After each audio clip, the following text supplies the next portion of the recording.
नमस्कार, आपके साथ मैं हूं प्रतिज्ञा। स्वागत है आपका सेहत की पाठशाला में, जहां आपकी सेहत से जुड़ी आपको सीधी जानकारी मिलती है विशेषज्ञों से। ये शो आपके लिए है, आपके परिवार के लिए है और एक छोटी सी कोशिश है विस्तार न्यूज की, जहां आपको आपकी सेहत से जुड़ी जानकारी सही और सटीक मिल सके। तो आज हम पहुंचे हैं रीवा के Minerva the Medicity multi super speciality में, जहां के डॉक्टरों से बात होगी जिन्होंने अपने विशेषज्ञता और अनुभव से हजारों लोगों को जिंदगी की नई दिशा दी है।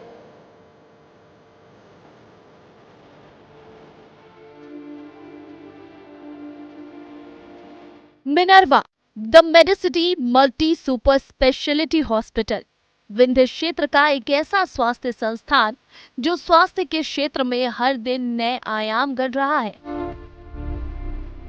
जहां बड़ी से बड़ी बीमारियों का इलाज अब हो रहा है साकार।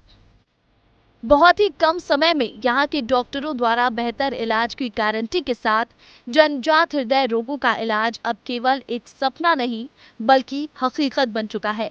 विंध्य क्षेत्र के रीवा में स्थित इस प्रतिष्ठित अस्पताल में बच्चों से लेकर बुजुर्गों तक के हृदय रोगों का सटीक और प्रभावी उपचार किया जा रहा है। मेट्रो सिटीज के बड़े से बड़े चिकित्सा विशेषज्ञ जिनके अनुभव और समर्पण से आज स्वास्थ्य के क्षेत्र में विंध्य को एक नई पहचान मिली है। यहाँ न सिर्फ विशेषज्ञ डॉक्टरों की टीम है, बल्कि अत्याधुनिक चिकित्सा सुविधाएं भी मरीजों को उपलब्ध कराई जा रही हैं। Minerva the Medicity multi super speciality hospital आपके बेहतर स्वास्थ्य के लिए हमेशा आपके साथ।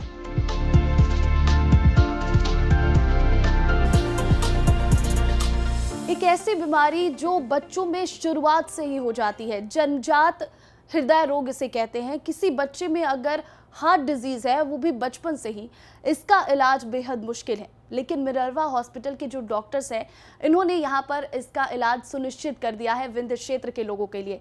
तो मेरे साथ यहाँ पर सेहत की पाठशाला में मौजूद है doctor Naresh Bajaj, senior paediatrician है, साथ ही साथ शिरीष मिश्र जी जो कि कार्डियोलॉजिस्ट हैं, और साथ ही हमारे साथ यहाँ पर धर्मेश पटेल जी हैं जो कि पीडियाट्रिशियन हैं। सबसे पहले बजाज जी, आपसे मैं जानना चाहूंगी कि जो जन्मजात हृदय रोग जिसे कहते हैं, इसके लक्षण क्या होते हैं और कैसे पता चले बच्चों में कि उसमें ऐसा कोई रोग है? सबसे पहले तो मैं आपको और जनरल पब्लिक को ये बताना चाहूँगा कि जितनी स्टडीज़ आज तक हुई हैं, खास करके मैक्सिमम स्टडीज़ अमेरिका में हुई हैं, इंडिया में भी हम लोगों ने की हैं, उसमें यह मालूम चला है कि हर 100 प्रेगनेंसी पे एक बच्चे को हृदय रोग जरूर होता है, जिसे हम जन्मजात हृदय रोग बोलते हैं। और यह माइल्ड भी हो सकता है, मीन्स हल्का भी होता है जिसमें कुछ भी नहीं मालूम चलता, कई बार किशोरावस्था तक नहीं मालूम चलता है, और कभी कभी इतना सीवियर होता है कि उसको बचाना ही बहुत मुश्किल हो जाता है। जन्म पे उसके सिम्टम्स और साइंस और लक्षण मालूम चल जाते हैं। बेसिकली जो लक्षण सीवियर डिजीज़ में या मॉडरेट डिजीज़ में होते हैं, उन्हीं में मालूम चलते हैं। माइल्ड केसेस जैसे मैंने आपको बताया, कई बार किशोरावस्था तक भी मालूम नहीं चलते। इनमें सबसे कॉमन जो डिजीज़ेस हैं, उसमें बच्चे में दिखने में कोई फ़र्क मालूम नहीं चलता। जो सीवियर होते हैं उसमें ऑक्सीजन जो है, ब्लड, उसका ऑक्सीजन लंग्स तक नहीं जाता, इसलिए उसका ऑक्सीजनेशन नहीं हो पाता, तो बच्चा ब्लू दिखने लगता है। उसकी डायग्नोसिस ज़्यादा करके पैदाइशी और पैदा होते से ही हो जाती है। वो 3 प्रकार के रहते हैं जिनके डिटेल्स में मैं यहाँ नहीं जाऊँगा, लेकिन बच्चे का वो देखते से मालूम चल जाता है कि बच्चे को कोई कार्डियक डिजीज़ है। अगर देख के पता ना चले, फिर कैसे पता करें कि उसे कोई डिजीज़ है? जिस बच्चे को देख के पता नहीं चलता, उसके कई सिम्टम्स रहते हैं जो कि माँ आपको आसानी से बता सकती है, और कई बार तो दादी ही बता देती है। कई बार घर पे जो पुराने ज़माने में होता था, दादी लेके आती थी कि इसकी नाड़ी बहुत तेज़ चल रही है, तो फास्ट पल्स होना, नाड़ी तेज़ होना भी एक सिम्टम है कार्डियक डिजीज़ का। तो कोई भी डॉक्टर को जब भी कोई ऐसा मिलता है कि कोई कार्डियक डिजीज़ सस्पेक्ट कर रहे हैं, नाड़ी तेज़ हो रही है, तो उसी समय उसका इको करा लेना चाहिए। उसके अलावा जो बाकी इंपॉर्टेंट सिम्टम्स मदर और लेमेन के लिए हैं, वो ये हैं कि बच्चा दूध पीते पीते थक जाता है। ये सबसे इंपॉर्टेंट सिस्टम है कार्डियक डिजीज़ का। जैसे नॉर्मली बच्चा 15 मिनट तक दूध पीता है, तो ये बच्चा कुछ मिनट तक दूध पिएगा, थक जाएगा, फिर उसके बाद थोड़ी देर बाद फिर भूख लगेगी, दूध पीने लगेगा, फिर थक जाएगा। उसको शक रेस्ट शक साइकिल बोलते हैं हम लोग। वो बच्चे में प्रेसिपिटेट होती है, उससे मालूम चलता है कि बच्चे को कार्डियक डिजीज़ है। इसके अलावा जिन बच्चों को कार्डियक डिजीज़ होती है, उनके 2 लक्षण और इम्पॉर्टेंट हैं। एक तो उसको पसीना खूब आता है, और उसकी ग्रोथ बहुत पुअर रहती है, क्योंकि ऑक्सीजन मिलता है लेकिन कम मिलता है, एक्सरसाइज ज़्यादा हो जाती है, हार्ट बीट फास्ट रहती है, तो इन बच्चों का मेटाबॉलिक रेट ज़्यादा रहता है, तो उनकी ग्रोथ नहीं होती, इनका वजन बहुत धीरे धीरे बढ़ता है। तो कोई भी बच्चे में अगर वजन ना बढ़ रहा हो, उसको खूब पसीना आ रहा हो, दूध पीते पीते थक जाता हो, तो उसकी इमीडिएटली कार्डियक जांच करा लेना चाहिए। कितने मंथ तक का वो बच्चा हो जाता है तो ये पता चलता है कि इस बच्चे में कोई डिजीज? सीवियर डिजीज़ तो पैदा होते से मालूम चल जाती है, लेकिन जो डिजीज़ माइल्ड होती है वो धीरे धीरे मदर को कुछ सिम्टम्स मालूम चलते हैं। कई बार बच्चा जब चलते चलते थक जाता है तब मालूम चलता है कि नॉर्मल बच्चा चलते चलते इतना चल लेता है, लेकिन ये बच्चा कम चल पाता है, थोड़े चल के थक जाता है, बैठ जाता है, उसमें भी मालूम चलते हैं। कई बच्चे स्क्वैट करते हैं, इन्हीं बीमारियों के कई बच्चे उनका ऑक्सीजन कम हो जाता है तो घुटने छाती पे मोड़ लेते हैं और मुड़ जाते हैं, इसको स्क्वैटिंग पोजीशन कहते हैं। तो इनमें भी मालूम चलता है कि हार्ट डिजीज़ है। तो ऐसा कोई बच्चा बार बार कर रहा हो, चलते चलते थक जाता हो, तो उस उम्र में जाके मालूम चलता है। जो सीवियर डिजीज़ है वो जल्दी मालूम चल जाती है, फिर दूध पीते पीते थक जाएगा, नीला पड़ने लगेगा, रोते रोते पूरा ब्लू हो जाएगा, सांस रोक लेगा, फिर सांस आने लगेगी। ये सब सिम्टम्स है कार्डियक डिजीज़ के। अच्छा, अगर मिनर्वा हॉस्पिटल की हम बात कर लें, क्योंकि यहाँ पर आपने बहुत अच्छा सेटअप किया है विंध्य के लोगों के लिए, विंध्य के बच्चों के लिए, यहाँ पर ऐसे कितने केसेस आए हैं और अभी हाल ही में कोई ऐसा केस? कई केसेस यहाँ रजिस्टर्ड हैं इसी बीमारी के, यानी जो नवजात शिशुओं की जो हृदय की बीमारी है उसके रजिस्टर्ड केसेस बहुत सारे हैं और 2 केसेस ऑपरेट हो चुके हैं। उसमें से तो एक बहुत ही छोटी उम्र की बच्ची, 4 महीने की बच्ची है, जो वेंटिलेटर से ही नहीं आउट हो पा रही थी कार्डियक डिजीज़ के कारण। उसकी कार्डियक सर्जरी के बाद बहुत ही इंप्रूवमेंट है उसको। चलिए हम आपको दिखाते हैं। हाँ ज़रूर। आप जिस बच्चे के बारे में बात कर रहे हैं, 4 महीने की वो बच्ची है, आपके पास ये केस कब आया था और कितना क्रिटिकल था ये केस? ये केस 15-20 दिन पहले करीब यहाँ पर आया था, सर्जरी के 15-20 दिन पहले। और ये बच्चा वहाँ भी वेंटिलेटर पे था जहाँ एडमिटेड है, जहाँ से रेफ़र हुआ वहाँ से वेंटिलेटर पे ही आया। कार्डियक डिजीज़ वहीं उसकी मालूम चल गई थी, पर इतनी सीवियर कार्डियक डिजीज़ थी कि जब भी उसका वेंटिलेटर निकालते थे उसकी सांस रुकने लगती थी, वो कार्डियक स्टेटस एकदम पुअर हो जाता था। तो इस बच्चा का वेंटिलेटर शिफ्टिंग तभी हो सकती थी जब उसका कार्डियक स्टेटस इंप्रूव हो, जिसके लिए उसको सर्जरी की इमीडिएट और सख्त आवश्यकता थी। और कितने लोगों की टीम लगी थी उस सर्जरी के लिए और क्या प्रोसेस रहा और कितना टाइम लगा था? सर्जरी में तो कम से कम 4 से 5 घंटे लगते हैं इस सर्जरी में, मिनिमम 3 आवर्स लगते हैं। नॉर्मली 4-5 घंटे, और कई बार कॉम्प्लिकेटेड सर्जरी रहती है तो उससे भी ज़्यादा टाइम लग जाता है। उसकी पूरी एक टीम जो सर्जन्स की रहती है वो 6 लोगों की करीब करीब टीम रहती है। और यहाँ पर जो मिनर्वा की टीम बेसिकली है उसमें कार्डियोलॉजिस्ट से लेकर परफ्यूशनिस्ट से लेकर सबकी पूरी टीम यहाँ पर मौजूद है, जो कि पोस्ट ऑपरेटिव केयर के लिए बहुत इंपॉर्टेंट है। ठीक है, तो चलिए बच्चे के पास चलते हैं और देखते हैं कि अब बच्चे की हालत कैसी है। और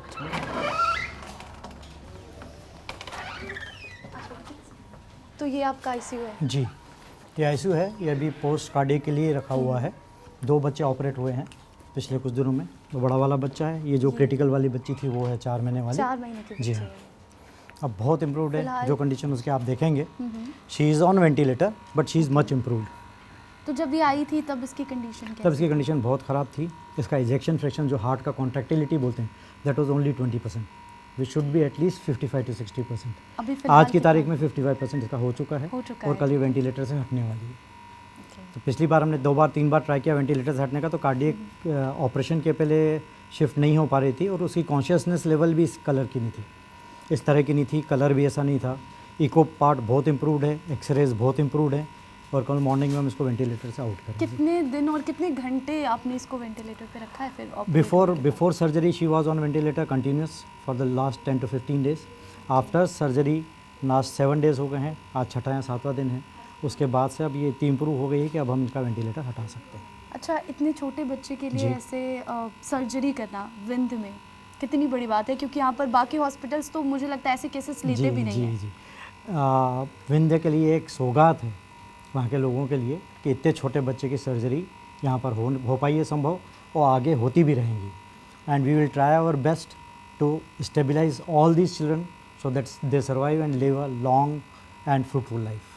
तो अब इनकी फैमिली की तरफ से क्या कहा जा रहा है? आपके तो ढेर सारे तोहफे और आशीर्वाद मिले होंगे फिर? नहीं, ये तो इसकी हर चीज़ में everybody is with, not only the doctor, the whole team, God, everybody is with us and she has survived and we will see to it that other cases also come out like her। तो ये बस 4 महीने की, कोई medicine वगैरह कुछ तो नहीं ले सकते? कुछ मेडिसिन इसकी चलेंगी। आप सर्जरी के बाद जो मेडिसिन देते हैं, कुछ ब्लड थिन करने की दवाइयाँ देते हैं, कुछ कार्डियक स्टेटस इंप्रूव करने की दवाई देते हैं, कुछ लंग जो क्रिटिकल है उसकी दवाइयाँ देते हैं। वो दवाइयाँ काफ़ी दिनों तक चलेंगी। अच्छा, सबसे बड़ा सवाल यह है कि क्या दोबारा ऐसी कोई चीज़ हो सकती है या फिर ये एक बार में हील हो जाता है? नहीं, पहले आज से 20-25 साल पहले जब कार्डियक सर्जरी हुआ करती थी तो पार्ट में होती थी। पहले एक पैलिएटिव सर्जरी होती थी, फिर डेफिनेटिव सर्जरी होती थी। पैलिएटिव सर्जरी उसको कहते हैं कि उसका बच्चा जो नीला पड़ा उसका ऑक्सीजनेशन इंप्रूव हो, और बाद में डेफिनेटिव सर्जरी होती है जिसमें पूरा ठीक करते थे।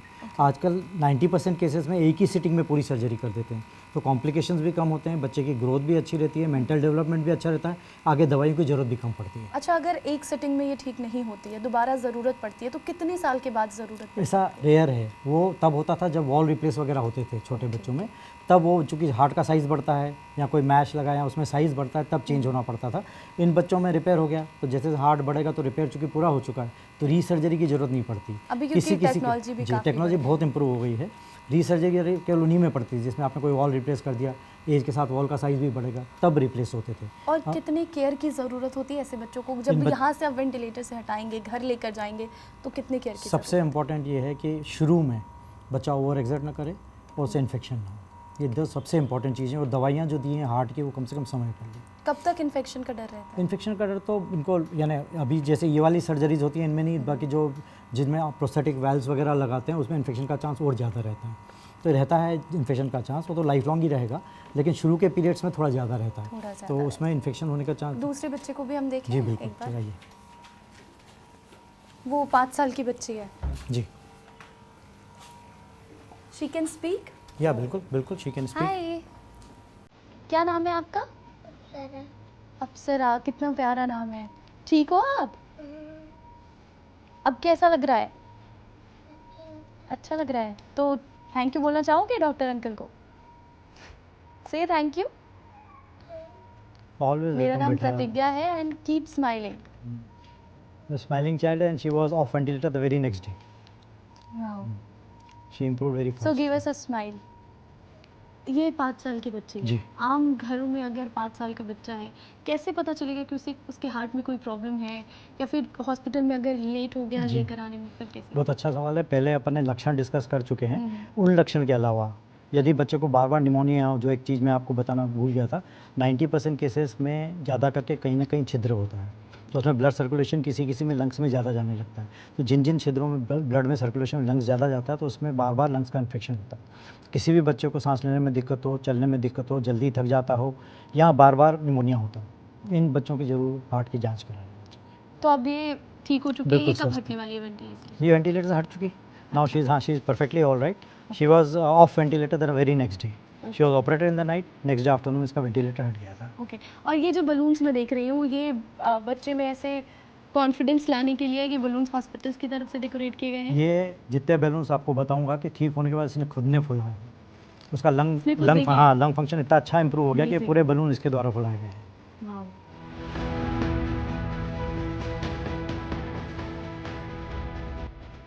तो देखा आपने कि कैसे आज नई तकनीक की मदद से, चाहे वो 4 महीने की बच्ची हो या 5 साल की बच्ची हो, उनकी हार्ट सर्जरी सफल हो चुकी है। और सेहत की पाठशाला में हमने आपको दिखाया कि किस तरह हार्ट डिजीज से आज लड़ने के लिए नई नई तकनीक यहाँ पर मौजूद है। और भी बच्चों में हार्ट से जुड़ी हुई बीमारियां हो सकती हैं। बात सर्जरी की होती है तो बेहद ध्यान रखने की ज़रूरत है। आपको अपने बच्चे की खास ख्याल रखने की भी ज़रूरत है। ऐसे में और क्या बीमारियां होती हैं, क्या लक्षण होते हैं इन बीमारियों के, और कैसे इनसे बचा जाए, कैसे इलाज करवाया जाए, इसके बारे में जानने के लिए बात करेंगे डॉक्टर धर्मेश पटेल से। आइए चलते हैं, उनसे बातचीत करते हैं।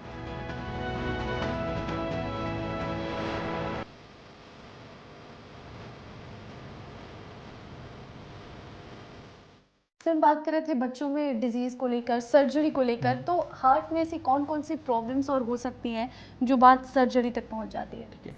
ऐसी बहुत सारी तकलीफ़ें हो सकती हैं जो जन्म के साथ ही बच्चा साइनोज पैदा होता है तो इमीडिएटली हमें सर्जरी की ज़रूरत पड़ती है। ऐसा हमने पहले दिल्ली में थे तो किया भी है, हम कोशिश करेंगे कि यहाँ पे भी करने की कोशिश करेंगे। अभी भी जो 4 महीने की बच्ची पैदा हुई है तब भी ये इसी तरह से पैदा हुई थी और थोड़ा उसको ऑक्सीजन वगैरह का ज़रूरत पड़ी थी।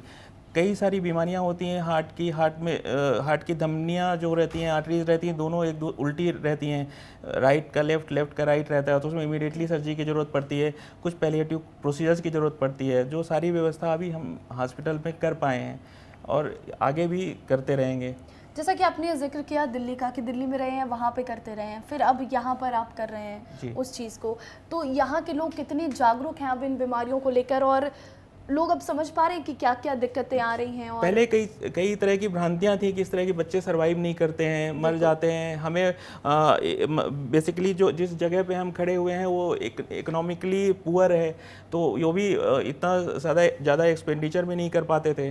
तो और लोगों में भी भ्रांतियां थी कि ये सर्जरी बड़े बड़े महानगरों में होती है, हम कैसे पहुंच पाएँ वहाँ पर, किस तरह से कर पाएँ, एक्सेस नहीं थी। तो हम वही कोशिश कर रहे हैं जो गरीब परिवार के लोग होते हैं, आम जनता जो होती है, वो कैसे इलाज करवा सकती है अपने बच्चे का अगर ऐसे सिम्टम्स बच्चे में देखे जाते हैं? तो हमने यहाँ पे अभी मिनर्वा में जैसे अप्सरा का किया है, तो इससे हमने without any charge freely operate किया हुआ है। आयुष्मान इम्पेलन कराया है, तो हम आयुष्मान से इस तरह की बीमारियों का फ्री में ट्रीटमेंट करा पाएंगे। जो महानगरों में जो इस तरह की सर्जरी जिनके पास आयुष्मान नहीं भी है, वो भी हम कोशिश कर रहे हैं कि एटलीस्ट 30 to 40% कम बजट में ये सारी सर्जरी हम प्लान कर सकें। क्या सारे केसेस ऐसे ही होते हैं इस डिजीज के कि जहाँ पर आपको सर्जरी करनी पड़ती है? क्या कोई भी केस ऐसा नहीं है जहाँ पर दवाइयों से ही ठीक हो जाए? मैक्सिमली जो बच्चों की बीमारियां होती हैं, कंजेनाइटल हार्ट डिसीज होती हैं, स्ट्रक्चरल होती हैं, तो वहाँ पे आइदर परक्यूटेनियस इंटरवेंशन या सर्जरी की ज़रूरत पड़ती ही है। कौन से ऐसे केसेस होते हैं जिसमें बचपन में ही आपको सर्जरी कराना ज़रूरी है, या फिर कुछ ऐसे केसेस जैसे कि आपने बताया कि बड़े होने के बाद उन्होंने सर्जरी कराई, तो क्या वो बचपन से फिर वो कैसे हील कर पा रहे थे? देखिए, कुछ तरह की बीमारियां होती हैं, जैसे टीजे है ना, दोनों आर्टरीज वगैरह एक दूसरे बदली हुई हैं, तो उनका बचपन में ही इलाज कर पाना संभव हो पाता है। बाद में क्या होता है, जो एलवी का साइज है, मतलब देखा जाए तो कुछ केसेस ऐसे होते हैं जहाँ पर बहुत ही ज़्यादा क्रिटिकल कंडीशन होता है, वहाँ पर बचपन में ही सर्जरी हो जाए तभी वो बच्चा बच सकता है, नहीं तो कुछ केसेस होते हैं जो मिनिमल केसेस होते हैं, यूजुअली बचपन में मैनेज हो जाए तो ज़्यादा अच्छी है, क्योंकि बचपन में जो सर्जरी के रिजल्ट होते हैं वो एडल्ट में आके उस तरह के रिजल्ट नहीं रहते। अच्छा, अब यहाँ पे ऑपरेट होने की बात हो रही है, जैसे सर्जरी हुई 2 बच्चियों की, तो क्या बाहर से डॉक्टर्स बुलाए थे या फिर यहाँ पर ही टीम बिल्ड किया था? ऑलमोस्ट 50-60% लोग यहाँ पर थे। हम लोग ऑलरेडी दिल्ली में ही काम कर रहे थे, यही काम कर रहे थे। तो हमारी जो पुरानी टीम थी फोर्टिस की थी, तो उसमें से doctor Shyamveer, doctor Anita and one perfusionist, यहाँ पे मैं, जैसे डॉक्टर धर्मेश, डॉक्टर विधि, डॉक्टर शिरीष, हम लोग यहाँ से थे। एनेस्थेसिस्ट डॉक्टर अभिषेक मिंज थे, और हमारी पूरी कार्डियक टीम यहाँ पर ऑलरेडी है। 2 साल से हमने यहाँ ज्वाइन करवा के रखा हुआ है, तो सब लोग थे। तो सर, हम हार्ट डिजीज़ के बारे में बात करें। ये मशीन मैं देख पा रही हूँ, एक बहुत ही बड़ा सा मशीन आपने लगाया हुआ है। ये मशीन क्या है और ये क्या काम करता है? ये इसको कैथ लैब बोला जाता है। तो इसमें बच्चों के और बड़ों के दोनों के ही प्रोसीजर होते हैं। आपने एंजियोप्लास्टी का नाम सुना होगा, हार्ट अटैक के कंडीशन में, जिसमें हार्ट में स्टेंट लगाए जाते हैं, तो ये मशीन के द्वारा ही किए जाते हैं। बच्चों में आपने सुना होगा कि बहुत सारे डिवाइसेस लगाए जाते हैं, VSD डिवाइस, ASD डिवाइस, जो हार्ट के जो छिद्र हैं उनको बंद करने के डिवाइसेस लगाए जाते हैं, इसी मशीन से ही लगाए जाते हैं। इसका अभी तक इस्तेमाल हुआ है यहाँ पर? कई बार हो चुका है। हम इसको तो हम 2.5 ईयर से कंटिन्यूसली यूज़ कर रहे हैं। इवन आज भी एक पेशेंट आए हैं, मोस्ट प्रॉब्ली उनका भी हमें एंजियोप्लास्टी अभी करना ही पड़ेगा, है ना। तो ये इस सेटअप के थ्रू, इस मशीन के थ्रू होती है? जी, ठीक है। अब यहाँ पर और भी बहुत सारे हॉस्पिटल्स हैं, लेकिन लोग क्या आप ट्रस्ट कर पा रहे हैं इस हॉस्पिटल पर?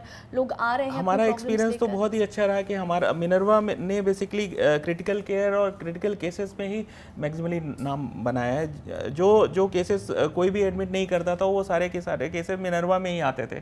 तो हमारा basically 100 bedded critical care hospital है। All beds are critical care bed. बिल्कुल, बहुत बड़ी बात कही आपने कि जो ऐसे केसेस जो यहाँ पर विंध्य क्षेत्र में, रीवा में, जो हॉस्पिटल्स लोगों को एडमिट नहीं करते थे, वो मिनर्वा कर रहा है और लोगों को अब ठीक भी कर रहा है। और जो केसेस आपने बताए हैं, सब सफल सर्जरी ही रही है। यहाँ पर जितनी भी सर्जरी रही है 100% सफल रही है अभी तक की।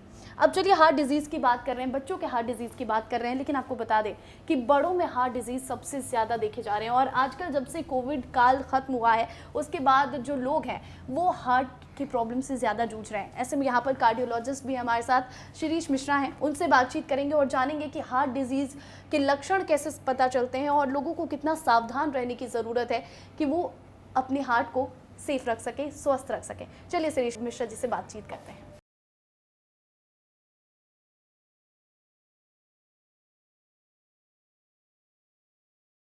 बच्चों के बारे में हम बातचीत कर रहे थे और जान रहे थे कि बच्चों में जो हार्ट डिजीज़ होती है, प्रॉब्लम्स होती है, ये बहुत ही ज़्यादा एजड हैं, 92 साल जैसे कि अपनी उम्र बता रहे हैं। तो इतने एज में हार्ट डिजीज़ होना कितना क्रिटिकल हो जाता है और इसका क्योर कैसे किया जा सकता है? इन बुज़ुर्ग की बात किया जाए तो ये 93 ईयर ओल्ड है, हमारे पास आए थे। शॉर्टनेस ऑफ ब्रेथ, सांस फूल रही थी, चेस्ट डिस्कम्फर्ट था। ईको में देखने में पता चलता है कि हार्ट फंक्शन नॉर्मल नहीं था, अब नॉर्मल हार्ट फंक्शन थे, हार्ट के वाल्व में लीकेज था। और को हमारे यहाँ इस तरह के पेशेंट बहुत आम हैं जो क्रिटिकल, कार्डियक क्रिटिकल है, किसी भी तरह के क्रिटिकल इलनेस वाले पेशेंट हमारे पास रूटीनली आते हैं। जैसा कि आपने कहा, वंशानुगत बीमारियां जो हार्ट की हैं वो बाय बर्थ होती हैं, जन्मजात होती हैं। ये जो हार्ट डिजीज़ है जो बुज़ुर्गों में होती है या एडल्ट्स में होती है, ये एक्वायर्ड कहते हैं, जो आपने अपनी लाइफस्टाइल या एज की वजह से या परिवार में किसी को हार्ट डिजीज़ है तो ऐसे लोगों में भी हार्ट की डिजीज़ आम है। ज़्यादातर ये इनमें वंशानुगत नहीं होती हैं। ये तो एज के बेसिस पे हो गया, लेकिन आजकल हम देख रहे हैं कि यंग एज में जो लाइफस्टाइल है लोगों की, हार्ट अटैक बहुत ज़्यादा कॉमन हो गया है। कोई चलते चलते बेहोश हो जा रहा है, कोई ट्रेडमिल पर बेहोश हो रहा है और पता चल रहा है कि डेथ हो गई है। तो ये किस वजह से हो रहा है और इसका क्योर कैसे किया? बहुत अच्छा सवाल है आपका। अगर हम देखें तो पिछले 5 या 10 वर्षों में यंग लोगों में जो अंडर 40 हैं, 40 साल के अंदर के जो लोग हैं, उनमें हार्ट अटैक की बहुत ज़्यादातर खबरें मिलती हैं। ज़्यादातर पेशेंट जो हमें इमरजेंसी में मिलते हैं वो 40 ईयर्स के कम के होते हैं और ज़्यादातर हार्ट अटैक से आते हैं। वो ज़्यादातर इनका प्रेजेंटेशन होता है कि चेस्ट डिस्कम्फर्ट होता है, पर्स्पिरेशन, पसीना आना बहुत ज़्यादा, बहुत घबराहट होना, बेचैनी होना और ऐसा लगना कि ये जीवन जाने का जो महसूस करते हैं वो ऐसा लगता है। ज़्यादातर जो मैंने देखा है, जो 40 साल से कम उम्र में हार्ट अटैक हो रहे हैं, उसमें सबसे मुख्य कारण जो है वो स्मोकिंग है या तंबाकू का सेवन है। हमारे क्षेत्र में, विंध्य क्षेत्र में, ओवरऑल पूरे इंडिया में ही तंबाकू का सेवन बढ़ रहा है, स्मोकिंग बढ़ रही है। तो सबसे ज़्यादा गंभीर खतरा जो है वो स्मोकिंग से ही होता है। इसके अलावा डायबिटीज़ आजकल बहुत कॉमन हो गया है, जो काफ़ी यंग में होता है। लाइफस्टाइल प्रॉब्लम बहुत ज़्यादा हो गए हैं, लोगों की जो सेडेंटरी लाइफस्टाइल हो गई है और लोगों का जो काम करने का तरीका है, जैसे वर्क फ्रॉम होम हो गया, तो वर्क रिलेटेड स्ट्रेस बहुत होते हैं। तो क्या ये अचानक से होता है कि वो चलते चलते बेहोश हो गए, कहीं पे परफॉर्म कर रहे हैं बेहोश हो गए और हार्ट अटैक आ गया, या फिर पहले से कुछ लक्षण देखे जा सकते हैं? कैसे सिम्टम्स को आइडेंटिफाई करें? बिल्कुल, आमतौर पर जो यंग लोग हों, 30-40 ईयर्स के एज में जो हार्ट अटैक होते हैं वो सडन होते हैं। जो हार्ट की जो नसें होती हैं उनमें जो अंदर की लेयर होती है, कभी कभी उसमें स्ट्रेस बढ़ने की वजह से वो लेयर फट जाती है और वहाँ ब्लड क्लॉट जमा हो जाता है, जो कि 100% बंद कर देता है नस को। 100% अगर नस में ब्लॉकेज आता है तो वो हार्ट अटैक हो जाता है और तुरंत इमरजेंसी की सिचुएशन क्रिएट हो जाती है। आमतौर पर जो बुज़ुर्गों में हार्ट की प्रॉब्लम होती है उनमें शुरुआत सिम्टम्स में होती है कि कुछ चलने पे सांस फूलना है या चेस्ट डिस्कम्फर्ट होना है, चेस्ट पेन होना है, अनईजीनेस होना है, वो ग्रेजुअली डेवलप करती है। अच्छा, जैसे मेरे एज के लोग हैं, लाइक 40 से बिलो हूँ मैं ऑब्वियसली, तो अगर मुझे हार्ट में पेन हो रहा है तो कई बार क्या होता है, हम उसे इग्नोर करते हैं, हमें लगता है अच्छा नॉर्मली हमने भाग दौड़ कर ली है, इस वजह से हो रहा है। तो क्या उसे इग्नोर नहीं करना चाहिए या सिम्टम्स कितने बढ़ जाए कि मुझे डॉक्टर के पास जाना चाहिए? अगर अनयूजुअल सिम्टम है, वो पहली बार आया, आपको चेस्ट पेन हो रहा है या डिस्कम्फर्ट हो रहा है, अनईजीनेस है, घबराहट है, पसीना आ रहा है, जॉ से लेकर, जबड़े से लेकर नाभि के क्षेत्र तक बीच का जो भी दर्द है उसको हमेशा सीरियसली लिया जाना चाहिए। उसको नज़रअंदाज करना ठीक नहीं है। और अगर आपको लगता है कि जैसे मैंने कहा कि रिस्क फैक्टर्स हैं, आपको डायबिटीज़ है, ब्लड प्रेशर की शिकायत है, लाइफस्टाइल आपकी सही नहीं है, स्ट्रेस बहुत है काम का, स्मोकर हैं, टोबैको च्यूअर हैं, तो ऐसे लोगों को खासकर ध्यान रखना चाहिए कि अगर ऐसे कोई सिम्टम है तो नज़दीक में जो भी फिजिशियन है उनको दिखाना ज़रूरी है। ऐसे में एक ECG बहुत बेसिक टेस्ट है जिससे पता लगाया जा सकता है कि हार्ट अटैक है कि नहीं है। बहुत सामान्य सा टेस्ट है, बहुत सस्ता है। तो ये ECG अगर आपने करवा लिया है, उसमें नॉर्मल है, तो आप तब सोच सकते हैं कि मैसिव हार्ट अटैक तो नहीं है। इसके अलावा बहुत सारे टेस्ट होते हैं, आजकल रेगुलर टेस्ट की हम सलाह देते हैं। उसमें ECG है, इको है, TMT है। तो अगर ये टेस्ट आपके नॉर्मल हैं तो चांसेस बहुत कम हो जाते हैं कि आपको हार्ट डिजीज़ होगी। अच्छा, BP हाई और BP लो अगर लोगों में होता है तो किससे हार्ट अटैक ज़्यादा हो सकता है? जिनका BP हाई है? ब्लड प्रेशर हाई होने से क्या होता है, हार्ट में स्ट्रेस बढ़ जाता है। ब्लड प्रेशर हाई होता है, स्ट्रेस बढ़ जाता है। डायबिटीज़ होती है, डायबिटीज़ में ब्लॉकेज के चांसेस ज़्यादा हो जाते हैं। जिनका कोलेस्ट्रॉल बढ़ा हुआ है या लिपिड प्रोफाइल डिरेंज है, उनमें हार्ट डिजीज़ खतरे ज़्यादा रहते हैं। जिनकी फैमिली हिस्ट्री है मदर या फादर में 55 और 65 वर्ष की उम्र के पहले अगर उनकी एंजियोप्लास्टी हुई है, बाईपास सर्जरी हुई है, हार्ट डिजीज़ हुई है, किसी की परिवार में हार्ट डिजीज़ से डेथ हुई है, ऐसे लोगों में ज़्यादा रिस्क रहता है। और जैसे मैंने कहा कि अगर लाइफस्टाइल आपकी अच्छी नहीं है तो चांसेस हो सकते हैं कि आपको हार्ट डिजीज़ हो। हमेशा हम इसके लिए कहते हैं कि prevention is better than cure. So हमेशा कोशिश करना चाहिए उसको हम पहले पता लगाएं, रादर कि हम सिम्टम्स को नज़रअंदाज करें। एक और ज़रूरी सवाल है, सिम्टम्स को नज़रअंदाज तो नहीं करना चाहिए, लेकिन वो सिम्टम्स जो हैं वो कितने ज़्यादा बढ़ जाते हैं और वो परेशानी कितनी बढ़ जाती है कि वो सर्जरी तक पहुंच जाती है? इसमें कई तरह के इंटरवेंशन है। जैसे सपोज जैसे मैंने कहा किसी को चेस्ट डिस्कम्फर्ट है, पेन है, पसीना आ रहा है, अनईजीनेस बहुत ज़्यादा है, उसको हम प्रिलिमिनरी टेस्ट करते हैं, उसमें ECG, एको वगैरह हैं, ब्लड टेस्ट वगैरह करते हैं। अगर इनमें एबनॉर्मलिटी आती है तो फिर उसको आगे जांच के लिए ले जाते हैं। उसमें एंजियोग्राफी शामिल है। एंजियोग्राफी हार्ट की नसों की जांच है, जहाँ पे हम हार्ट की नसों को विजुलाइज करते हैं, देखते हैं उसमें ब्लॉकेज कितना है। अगर वो 70% है उससे ज़्यादा है तो उस पर आगे इंटरवेंशन या प्रोसीजर की ज़रूरत पड़ती है। प्रोसीजर दो तरह के हो सकते हैं, जो हम कैथ लैब में करते हैं, जिसको हम इंटरवेंशन कार्डियोलॉजी के उसमें आता है, एंड अगर किसी को बाईपास सर्जरी करनी है, ओपन हार्ट सर्जरी करनी है तो वो भी हमारे यहाँ हो जाती है, तो OT में उसको करते हैं। अब जैसे आपके पास जो केसेस आए, कितने एज तक के लोग रहे हैं और हाईएस्ट कितने एज के लोग ऐसे होते हैं जिनमें सर्जरी की जा सकती है? मैं रीवा आने से पहले मैं दिल्ली में था, करीब कई वर्षों तक दिल्ली में काम किया। सो अगर ऐसा देखें कि मिनिमम एज में कब हमने हार्ट की डिजीज़ देखी है जो अक्वायर्ड है, तो मैंने तो 12 साल के बच्चे में भी बाईपास सर्जरी देखी है, करवाई है। सो आजकल एज का कोई इम्यूनिटी नहीं है। पहले होता था कि 40 इयर्स के ऊपर ही होगा, 50 इयर्स के ऊपर ओल्ड लोगों में हार्ट डिजीज़ होती है। Nowadays we see 20 years, 22 years, 24 years, 30 years, very common. Yeah, it just is a number. So आप कभी नहीं सोचें कि आप you are 30 and you cannot have heart disease, ऐसा नहीं होगा। So किसी को भी हार्ट डिजीज़ हो सकती है। तो देखिए, स्ट्रेस तो आम बात है, हर कोई स्ट्रेस लेता है। चलते चलते बात करते हैं, और मैं ये जानना चाहती हूँ क्योंकि कभी कभी मुझे भी दर्द होता है, तो ऐसा मैं सोच रही हूँ कि कल को अगर मैं बीमार पड़ गई, मुझे ऐसे कोई हार्ट डिजीज़ हो गया, तो आप फ्री में इलाज करेंगे? क्योंकि मैंने अभी अभी सुना कि मिनर्वा में फ्री इलाज हो रहा है बच्चों का। हाँ, ये हमारी सोशल रिस्पॉन्सिबिलिटी भी है कि हम उन तबकों को भी ध्यान रखें जो अफोर्ड नहीं कर सकते हैं।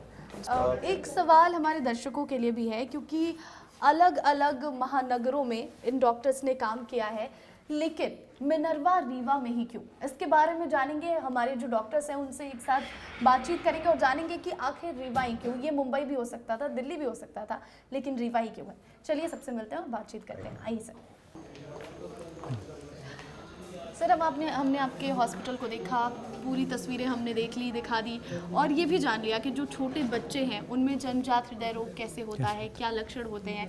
बड़े लोग जो हैं आजकल जो हार्ट डिजीज़ को झेल रहे हैं, कैसे उनका इलाज यहाँ पर हो रहा है। लेकिन एक सवाल है मेरे मन में, आप इतने बड़े डॉक्टर्स हैं, आपने बड़े बड़े शहरों में काम किया है, ये हॉस्पिटल मुंबई में हो सकता था, दिल्ली में हो सकता था, चेन्नई में हो सकता था, बैंगलोर में हो सकता था, ऑल ओवर इंडिया में कहीं भी हो सकता था, भोपाल में भी हो सकता था, लेकिन रीवा में क्यों?